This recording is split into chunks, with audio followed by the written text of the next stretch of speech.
C'est ça le problème, Jean-Frédéric Poisson. Mais on ne peut pas accueillir, d'ailleurs, Macron disait, reprenant au quart, 25 ans après, toute la misère du monde, mais quand le pape dit, écoutez, accueillez, ne vous préoccupez pas, il faut accueillir, très bien, mais combien? Jusqu'à quand et où? Quand le pape rappelle qu'au nom du respect de la vie, on doit accueillir les migrants, mais on doit aussi respecter les hommes qui sont au début de leur vie, à la fin de leur vie, en particulier sur la question de l'euthanasie,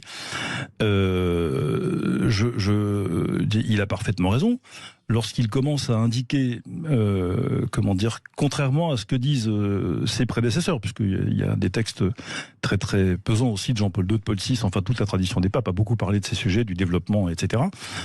Moi, je partage intégralement l'avis du pape Benoît XVI sur cette question. C'est-à-dire, je pense effectivement, d'ailleurs, le pape François lui-même, quand il était revenu de Suède il y a quelques années, avait dit lui-même dans l'avion exactement ce que disait Benoît XVI quand vous l'avez dit.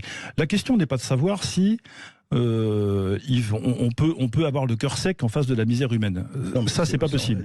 La question n'est pas de savoir si on ne doit pas, avoir de l'émotion et plus que ça devant les tragédies que vivent les gens. Évidemment qu'il faut. Est-ce que pour autant, ça nous donne le devoir d'accueillir? Mais la réponse à cette question, elle est simple à formuler. Est-ce que les conditions de l'accueil sont remplies ou pas? Dans la France d'aujourd'hui, je fais partie de ceux qui pensent qu'elles ne le sont pas. Et d'ailleurs, il n'y a qu'à se promener dans Paris, mais aussi ailleurs qu'en Paris, pour constater que, comme dit le cardinal Sarrat très justement, laisser s'entasser des pauvres gens sous le métro aérien, dans des camps de fortune. J'ai visité le camp de Calais, il y a maintenant 5 ou 6 ans. C'était honteux. J'avais honte de ce que j'ai vu, et comme je vois des camps de réfugiés ou des pseudo-camps un peu partout. Donc non, nous n'avons pas les moyens d'accueillir dignement les gens qui viennent chez nous. Est-ce qu'une fois qu'on a dit non, toutes nos responsabilités cessent pour autant? Non. On ne peut pas se désintéresser de cette question. Oui, mais alors qu'est-ce qu'on fait? On fait ce que toutes les solutions sont sur la table. Installer des camps d'accueil, non pas en France, mais dans les pays sur les côtes de la Méditerranée. Il y a des pays qui y sont prêts. J'étais parti en Libye quelques jours en 2015 déjà, et le gouvernement libyen m'avait dit qu'il était prêt à l'époque à installer des camps sous l'autorité du Haut Comité des réfugiés des Nations Unies pour examiner les demandes, etc. Donc les solutions existent. Fermer les frontières, c'est une très bonne idée.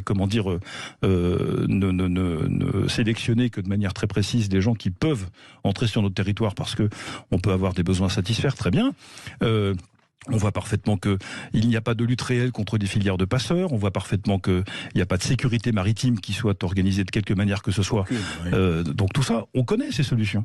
Il n'y a qu'à les mettre en œuvre, et je pense qu'elles ne sont pas mises en œuvre. Et elles sont dignes, car, comme dit très justement encore une fois le cardinal Sarrat, le premier service à rendre à ces personnes, c'est de faire en sorte que leur pays s'enrichisse et qu'il se développe. Et là non plus, je ne vois pas de politique particulière. Mais justement,